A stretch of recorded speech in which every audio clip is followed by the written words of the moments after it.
My husband once told me, "I've found someone who listens better." At first, I stayed silent.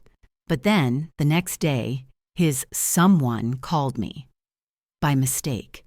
And when I answered, everything I thought I knew about my marriage came crashing down. My name is Grace Whitford, and today I'm sharing a story that I never thought would belong to me. But before I begin, tell me in the comments where you're watching from. I love knowing how far and wide our stories can travel. From small towns to big cities, and every cozy living room in between. MAINE's story begins.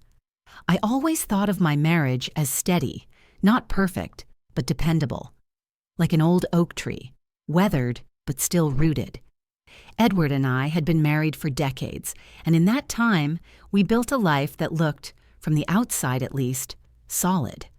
We had our routines, morning coffee together, crossword puzzles on Sundays, and dinners where we'd talk about the day, even if the topics grew smaller as the years went on. We weren't the couple that made a scene at parties, or the kind that celebrated every anniversary with fireworks. No, our love was the quieter sort, the kind that settles in your bones like a familiar melody. At least, that's what I believed. But over time, I began to notice shifts. Subtle at first, so small that if you mentioned them to anyone else, they'd laugh and say I was imagining things. Edward started staying up later, scrolling on his phone with the brightness turned low. When I'd ask what he was looking at, he'd smile in that dismissive way of his and say, "Oh, just reading the news." But the news doesn't make a man grin at his phone like a boy reading a love letter. Then there were the excuses, small ones. A stop at the store that took far too long, work calls that ended with him sitting silently in the den, staring into space. His temper shortened too, as though every question I asked, even simple ones like, "What do you want for dinner?" became a burden he no longer wished to carry. I tried to brush it aside. After all, isn't that what we do in long marriages? We tell ourselves it's just a phase. He's tired, he's getting older. I shouldn't read too much into it. And so I kept folding laundry, making meals, watering the plants, carrying on with life as if everything was still normal. But the distance between us wasn't something I could ignore forever.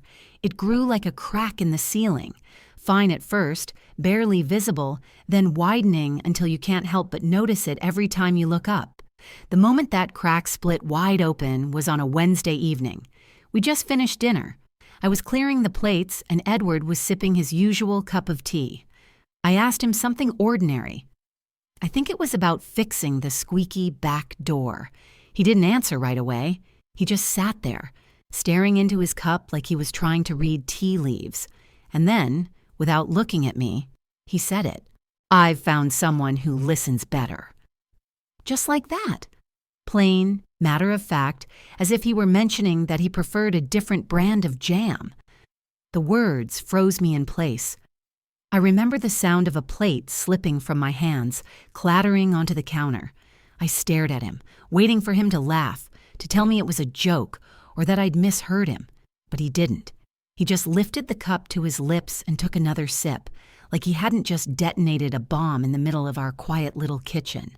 My first instinct was to shout, to demand names, explanations, answers.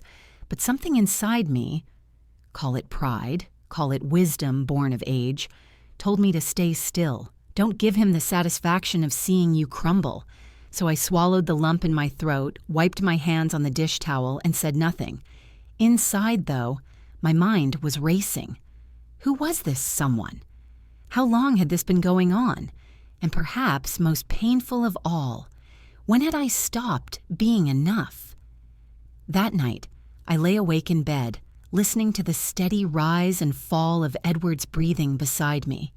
He slept peacefully, as though the words he'd spoken carried no weight at all. But for me, those words echoed, bouncing around in my skull like stones thrown against glass.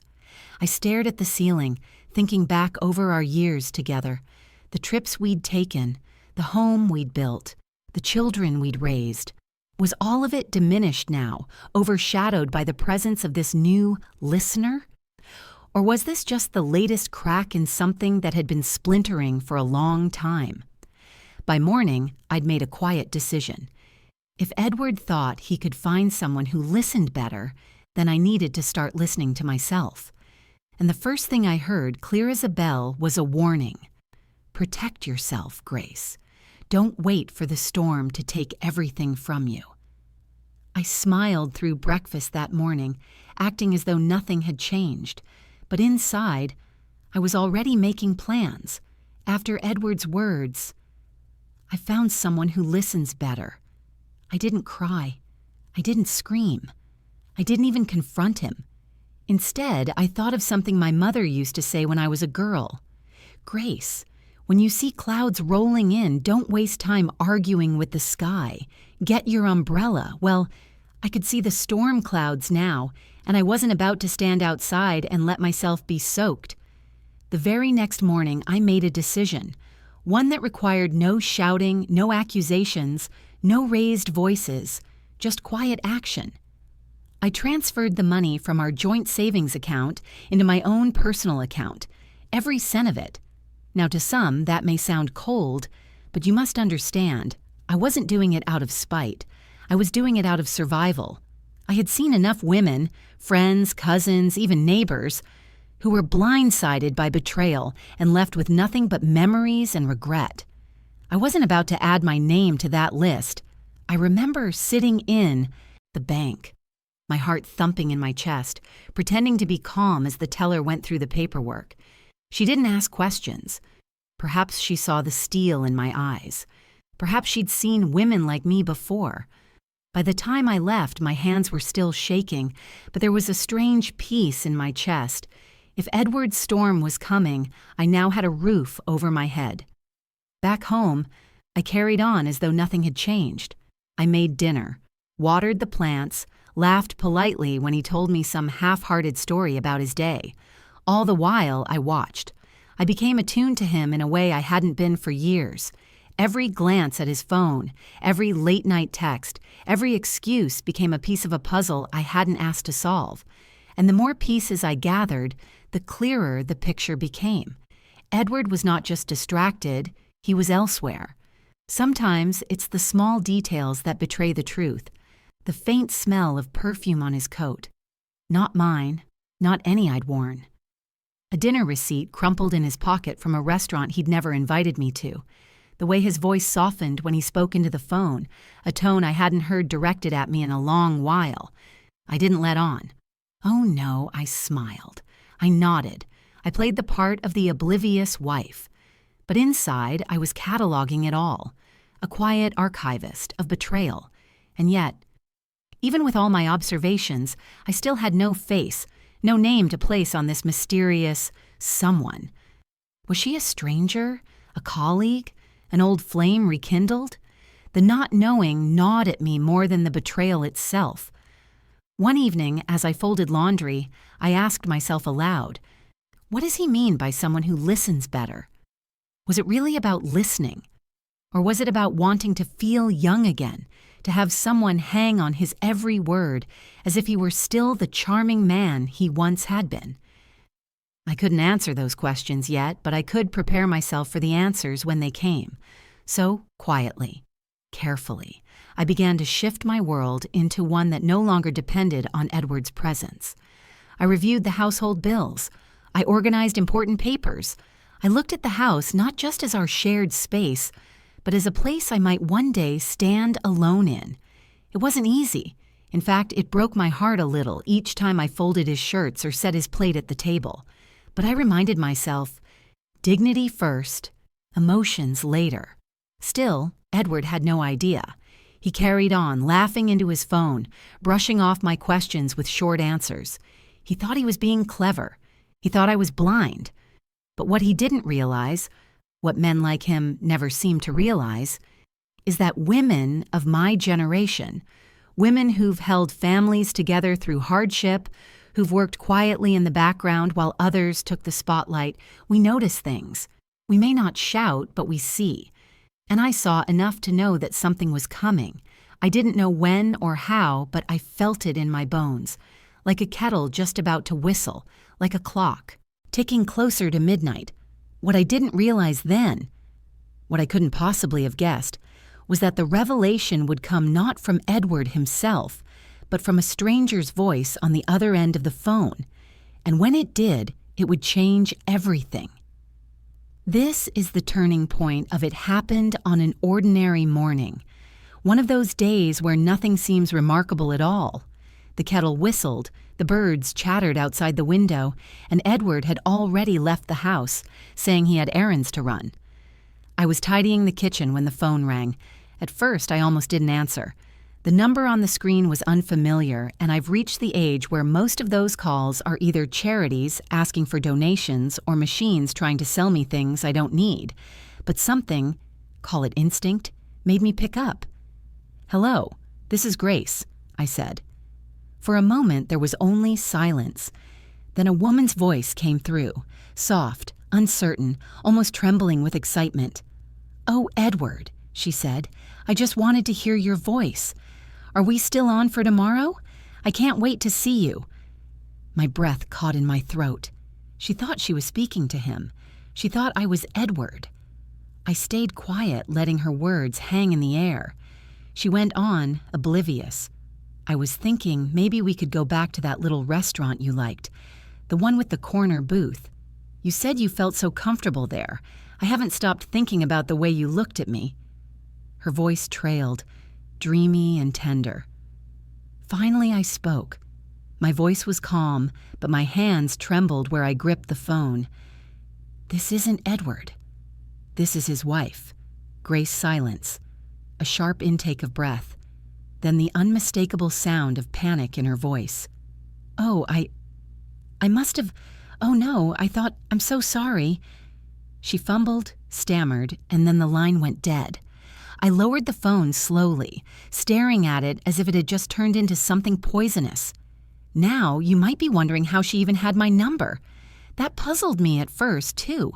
But as I thought it over, the answer became painfully clear. Edward had me saved in his phone as Grace, and for his own convenience, he had his other number, his work line, saved simply as Ed. Melissa, though I didn't know her name just yet, must have copied his contacts at some point.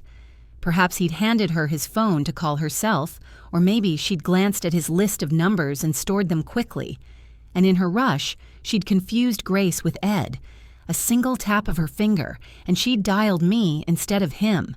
A mistake so small, and yet it ripped open everything. I sat there for a long time, the dial tone buzzing in my ear, my heart thudding so loudly it felt like the whole neighborhood could hear it. There it was, proof. No more guessing, no more piecing together scraps of suspicion. The truth had walked right into my kitchen and spoken into my ear. And here's the thing that might surprise you. I didn't cry. Not then. Instead, I felt an odd kind of clarity. Like a fog had lifted, and the picture in front of me was finally sharp. The words Edward had spoken, "I found someone who listens better," suddenly had a face, a voice, a shape. I didn't know who she was yet, or how long she'd been in the picture, but I knew enough to steady myself, enough to prepare for the next move. I placed the phone gently back on the receiver as though setting down something fragile. My hands were still trembling, but my mind was already racing ahead. Who was she? How had they met? And perhaps the cruelest question of all, had Edward given her the tenderness he once reserved for me? I took a deep breath, smoothed down the tablecloth, and whispered to myself, "Well, Grace, the storm has arrived." But storms, you see, can do more than destroy. They can also clear the air. And I was ready. Ready to find out exactly who this woman was and how far Edward had fallen. What I didn't know, not yet, was just how close to home this betrayal truly was. After that phone call, I couldn't look at Edward the same way again. Every smile he gave me, every casual touch on the shoulder, every ordinary word from his lips, all of it felt rehearsed, hollow, like lines spoken by an actor who had already left the stage in his heart. But if there's one thing about me, it's this. I am patient. always have been. Patience is a skill you develop when you've lived through decades of raising children, managing a household, and enduring a husband's moods. Patience sharpens your eyes. It lets you see what others overlook. So, I watched. At first, I started with the obvious, his receipts. Edward had a habit of tucking them into his jacket pockets, forgetting them entirely. One afternoon, while hanging his coat, I found a crumpled slip from a restaurant across town, an Italian place with a reputation for being discreet. Couples went there when they wanted shadows more than candlelight. I knew because a neighbor once whispered to me about the booths in the back. The receipt was for 2 entrees and a bottle of wine. A wine Edward never ordered with me because he claimed it gave him heartburn. I smoothed the paper between my fingers and thought, heartburn for me, romance for her. Then there was the scent, a perfume that wasn't mine, faint, floral, clinging to his shirt collar. I hadn't worn perfume in years. Edward used to complain it was too strong. And yet, here he was, carrying another woman's fragrance home like a secret tucked under his skin. I didn't confront him. Not yet. Instead, I tucked away the receipt in my nightstand, like a bookmark in the story I hadn't finished reading. The next clue came through his phone. Edward was careless, far more than he realized. He guarded his device when I was around, yes, but sometimes he left it on the counter, buzzing with messages. I never snooped. I didn't need to. All I had to do was glance. I saw the way his eyes lit up when a certain name appeared. Melissa. Melissa. A name that struck a faint bell in my memory, though I couldn't place it right away. That evening, as I washed dishes, the name turned over and over in my mind. Where had I heard it before? Then it came to me, like a thread pulled from a long-forgotten sweater. Melissa was the daughter of my friend Elaine. Elaine, who had invited us to family barbecues, who had once leaned on me when her husband was ill. Melissa, the young woman who used to come around with her mother, who had called me Aunt Grace when she was little. I remembered her sitting at my kitchen table, swinging her legs, asking if she could help me frost cookies. My knees nearly buckled at the realization. It wasn't just some faceless woman from nowhere. It was someone who had been in my home, someone who had looked me in the eye with the innocence of youth. And now she was whispering into my husband's ear, calling him when she thought she was calling him, but reaching me instead. The betrayal deepened. Not just Edward's, but hers too. I sat at the table that night staring at the wood grain, tracing the patterns with my fingertips. How long had this been going on? Had Elaine known? Or was she as blind as I had been? Edward came in, humming to himself, loosening his tie like he was the picture of a normal, weary husband. I studied him carefully. Did he feel guilt? Did he know that I knew? Number. His face was calm, smug almost. He thought he was clever. He thought he was safe. But I knew better, and I knew something else, too. If I confronted him now, in anger, I'd lose the upper hand. Anger burns fast. I needed to be cold, steady, silent. So I smiled when he asked about dinner. I folded his shirts. I placed the receipt back in my nightstand. Inside, though, I was building my case, not for a courtroom, but for myself, so that when the time came, I would not falter. I'd always thought betrayal would feel like fire, but in truth, it felt like ice, cold, clear, cutting. And as I pieced the puzzle together, one thing became certain. The day of reckoning was coming. I'd always imagined that if betrayal ever came knocking at my door, I'd meet it with fury, shouting, tears, perhaps even throwing a dish or two against the wall. That's what the movies teach us, isn't it? That anger is the natural response. But when the time came, I found I didn't want fire. I wanted ice. So I set the stage. One evening, I prepared Edward's favorite meal, roast chicken, mashed potatoes, and green beans with a drizzle of lemon. The kitchen smelled of rosemary and garlic, warm and inviting. I set the table with the good china, lit 2 candles, and poured him a glass of red wine. the same wine I knew he'd shared with her. When he came home, he looked surprised. "What's all this?" he asked, loosening his tie. "Oh, just a little something," I said with a smile. "I thought we could sit together, talk, like old times." He relaxed, clearly relieved by the normalcy. He sat, ate, even complimented the meal. For a while, we talked about ordinary things. The garden, a letter from our son, the price of groceries. I kept my voice calm, my eyes steady. I let him believe, just for a moment, that all was well. And then, midway through the meal, I set down my fork and looked him directly in the eye. "Melissa called me," I said. The effect was immediate. He froze, his hand halfway to his glass. For a moment, he didn't move, didn't breathe. His face drained of color. "What?" His voice cracked on the word.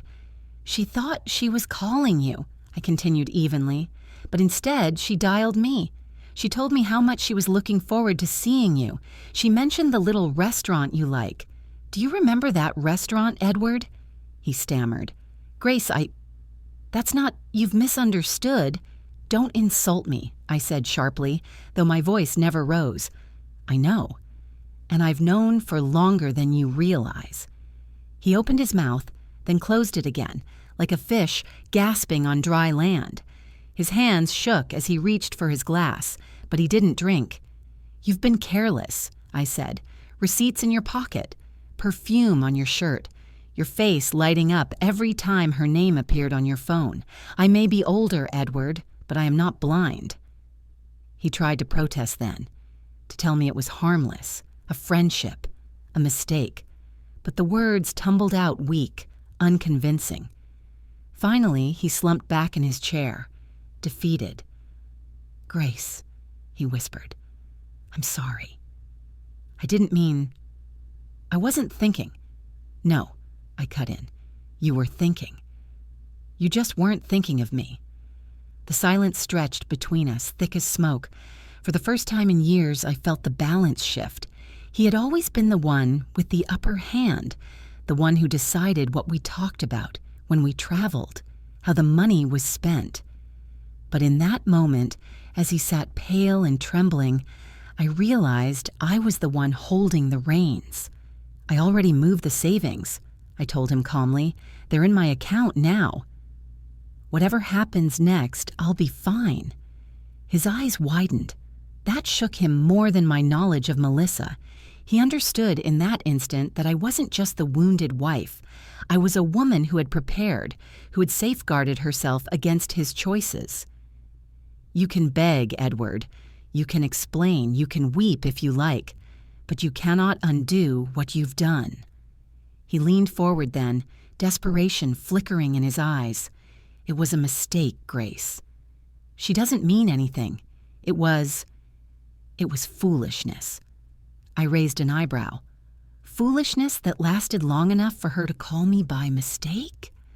His mouth snapped shut. I stood, gathering the plates calmly, as if the conversation were no more. Remarkable than discussing the weather. I'll decide what happens next. Not you. For once, Edward, you'll have to wait for me to listen instead of finding someone who listens better.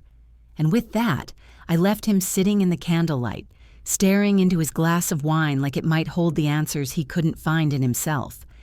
After that night, nothing in our home felt the same. The walls seemed to hold their breath, waiting for what would come next. Edward moved about like a man walking on thin ice, afraid each step would send him plunging into the water below. He tried, of course. Oh, how he tried. The very next morning, he brought me coffee in bed, something he hadn't done in years. He asked if I wanted to go for a walk together, suggested we might visit the farmer's market on Saturday like we used to. He even offered to fix the squeaky back door I'd been mentioning for months. But I could see through it all. These weren't acts of love. They were acts of desperation, not the gestures of a husband cherishing his wife, but of a man terrified of losing the comfort and stability she provided. One evening, he sat across from me at the kitchen table, his hands clasped tightly together. His eyes were red, not from tears, but from sleepless nights. "Grace," he said softly, "I made a terrible mistake." I was foolish. I let myself get carried away with attention I shouldn't have wanted, but it didn't mean anything. You're my wife. You're the one I love. Please, can we just put this behind us? I listened in silence, my face calm. Inside, though, a storm swirled. Forgiveness, such a heavy word, isn't it? We're taught from childhood that forgiveness is noble, that it heals wounds. But what no one tells you is that forgiveness doesn't rebuild trust. And trust, once broken, is a fragile thing, like a porcelain vase shattered on the floor. You can glue it back together, yes, but every crack will still show. I thought of the years we'd spent together, the children we raised, the struggles we survived, the small joys we once shared. I thought of the vows we had spoken all those years ago, when our hair was darker and our eyes brighter, for better or for worse. Was this the worse we had promised to endure? And yet I also thought of the way Melissa's voice had trembled with longing when she mistook me for Edward. I thought of the receipt, the perfume, the lies. I thought of how easily he had dismissed me with those cruel words. I found someone who listens better. So I asked myself, was it love he wanted to save, or was it simply the life he feared losing? I turned to the audience in my own mind. To women like you, women who know what it is to carry the weight of a marriage through decades, would you take him back? Would you open the door to someone who had already walked out of it in his heart? I didn't answer him that night. Instead, I told him the truth. I need time. I said, time to decide if the man you've become is one I can still share my life with. You don't get to decide that for me. He nodded, though the relief in his eyes betrayed his fear. He thought time meant hope. He thought patience meant forgiveness. But as the days passed, I began to see more clearly. Edward wasn't afraid of losing me. He was afraid of losing the life I had built around him. The warm meals, the tidy house, the shared finances, the image of stability. He was clinging not to love, but to comfort. And that, more than anything, broke whatever tenderness I still felt for him. For you see, I realized then that a man who seeks someone who listens better isn't truly seeking love. He's seeking an audience, and I was no longer willing to play that part. In the weeks that followed, I moved through our house like a woman seeing it for the first time. The same rooms, the same furniture, the same familiar walls, yet everything looked different to me, because now I wasn't seeing a shared life. I was seeing a space I had carried, cleaned, warmed, and sustained on my own for years. I began to untangle our lives quietly, thread by thread. I visited the bank again, this time to make sure not just the savings, but also our accounts and estate were secure in my name. I spoke to a lawyer, calmly, firmly, asking what steps I'd need to take if separation became reality. I didn't tell Edward at first. Why would I? He had told me once that Melissa listened better. Well, I was finally listening, to my own voice, to my own needs. At home, Edward still tried. Flowers appeared on the table, notes tucked into my book, clumsy apologies written in a shaky hand. He hovered around me, offering to help, trying to make me laugh, waiting for me to soften. But the harder he tried, the clearer it became. His actions weren't born of love. They were born of fear. Fear of being alone, fear of losing the comfort I provided, fear of facing himself. And the more I saw it, the more I knew. I wasn't afraid. One morning, as I stood in the garden watering the roses, I felt a calmness wash over me. The kind of calm you feel after a storm has finally passed, when the air smells clean and the earth feels new. I realized then that I had already made my choice. That evening, I sat Edward down. He looked at me with hopeful eyes, as if he still believed I might forgive, forget, fold back into the shape of the wife I had always been. But I didn't smile this time. "Edward," I said quietly, "we've shared decades together. We raised children. We built a home. We lived through so much. But somewhere along the way, you stopped seeing me as your partner. You went looking for someone else to hear you, to make you feel important. You betrayed my trust. And now you want to stay because it's easier than leaving. He opened his mouth, but I raised a hand. No. Listen for once. You don't love me, Edward. Not in the way I deserve to be loved. And I no longer love the man you've become. His shoulders slumped. His eyes brimmed with the panic of a man realizing the life he thought was guaranteed had slipped through his fingers. I stood. My voice was steady. I've chosen myself. You'll manage without me, and I'll thrive without you. And that was that. No slam doors, no shouting, just quiet, final truth. In the days that followed, I began the slow work of building a new life. Not a glamorous one, not the kind that would make headlines, but one of peace, dignity, and independence. I cooked meals for myself, not because I had to, but because I wanted to. I filled my evenings with books, with letters to friends, with walks in the fading light. And most importantly, I listened to my own voice, to the rhythm of my own heart, to the quiet joy of freedom. When someone tells you they've found someone who listens better, it feels like the cruelest cut. But what I've learned is this. Sometimes it's the universe reminding you to stop straining to hear someone else and start listening to yourself. So here I am, telling you this story not with bitterness, but with gratitude. Gratitude for the strength I didn't know I had. Gratitude for the storm that forced me to build shelter for myself. Gratitude for the ending that became a beginning. And now I turn to you, the ones listening. Tell me, what would you have done if you were in my place? Would you have forgiven? Would you have stayed? Or like me, would you have chosen a new beginning? I can't wait to hear your thoughts. And wherever you're watching from, thank you for listening, truly listening.